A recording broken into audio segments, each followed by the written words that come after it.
En el estado de Zacatecas, ampliamente conocido por su historia y su herencia arquitectónica virreinal, cada vez con mayor frecuencia emerge a la luz la riqueza del pasado prehispánico. Pertenece a la región conocida como el Occidente de México, una zona fronteriza entre la Mesa Árida del Norte y las grandes culturas mesoamericanas. El Cerro del Sombrero, en los límites entre Zacatecas y Jalisco, es un punto emblemático en el paisaje del municipio de Teúl de González Ortega. Las recientes exploraciones arqueológicas han revelado que ahí existió un asentamiento prehispánico durante al menos 1800 años, del siglo II antes de nuestra era hasta el siglo XVI, lo que lo convierte en uno de los sitios más antiguos y más largamente poblados de Mesoamérica. Es poco lo que se sabe sobre quiénes fueron los fundadores y los habitantes en la mayor parte de ese periodo de 18 siglos. Pero los restos arqueológicos nos hablan de una cultura avanzada y compleja. Y todo indica que fue un importante centro religioso al que acudía gente de pueblos lejanos. El Cerro de El Teúl es un altépetl, es decir, un cerro con agua. Los cerros donde se generan las nubes, es donde se genera la lluvia, la vida, etcétera, la vegetación. El Teúl es un altépetl por excelencia, entonces es rarísimo, ¿sí? Tenemos manantiales allá arriba todo el año que dan agua. Temporadas secas hay agua allá arriba. Entonces, eso obviamente tiene que ver con algo de la importancia que le dieron al cerro en tiempos antiguos. El muro lateral poniente del juego de pelota lo cortaron en el cerro. Trabajo fantástico, literalmente, de cortar cerro, reciclar el mismo cerro, triturarlo y utilizarlo después para hacer pisos, para hacer un sistema de, vamos a llamarlo, conducción de agua y pisos. Muy interesante.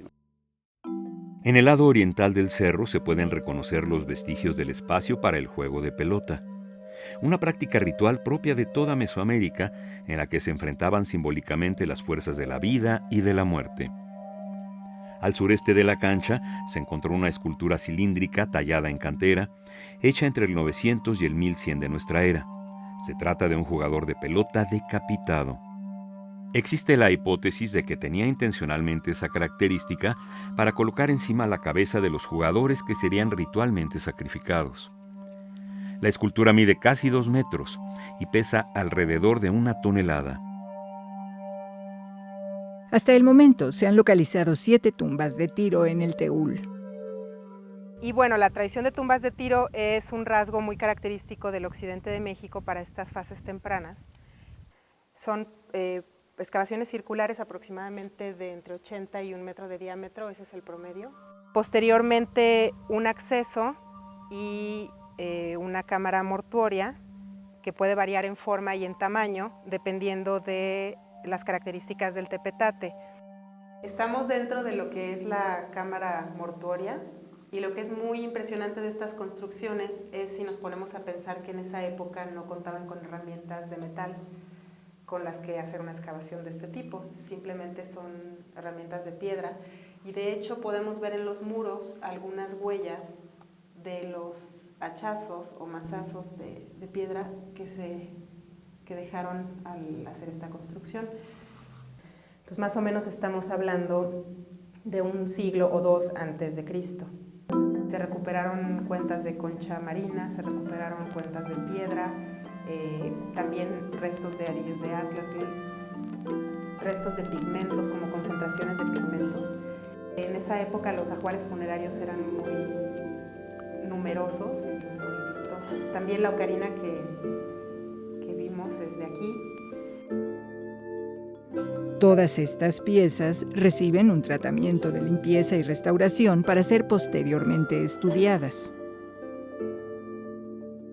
Entre los escombros de una de las plataformas, los arqueólogos hicieron un hallazgo interesante. Quedó al descubierto este horno, el cual fue utilizado en uno de los procesos tecnológicos más interesantes y complejos del occidente prehispánico, que es la fundición de cobre y otros minerales para la elaboración de objetos suntuarios. Esta pieza también es un anillo de cobre, todavía con el dedo adentro. El horno fue usado entre el 900 y el 1200 de nuestra era, y es por el momento el más antiguo que se ha encontrado en México. La tecnología por computadora está permitiendo hacer un levantamiento topográfico tridimensional del sitio mediante un instrumento electroóptico denominado estación total. En realidad es una enorme base de datos para el futuro, para hacer un análisis de disposición arquitectónica de las estructuras a nivel sitio.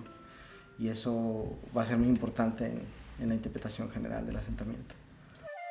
Ya entre el siglo XV y mediados del XVI, los últimos habitantes de El Teúl fueron los Caxcanes. Los Caxcanes es un grupo indígena muy famoso en la historia de México porque ellos van a levantar en armas contra los españoles en 1541 en una gran guerra que se conoce como la Guerra del Mixtón. Los indios amigos, los tlaxcaltecas, dicen, no queremos ir a destruir el sitio. Entonces los españoles dan licencia, los tlaxcaltecas llegan y destruyen el centro ceremonial aquí arriba, lo queman. Teúl es un pueblo mágico antiguo, porque no creo que hay muchos pueblos que tienen la larga historia de Teúl, ¿no? O sea, centro ceremonial siempre estuvo ahí arriba, desde siglos antes de nuestra era.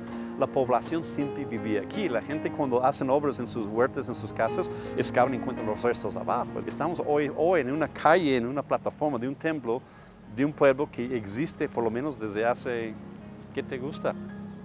20 siglos. Quizá parte de su magia radica en esa antigüedad. Zona arqueológica del Teúl en Zacatecas, un lugar donde vives la historia.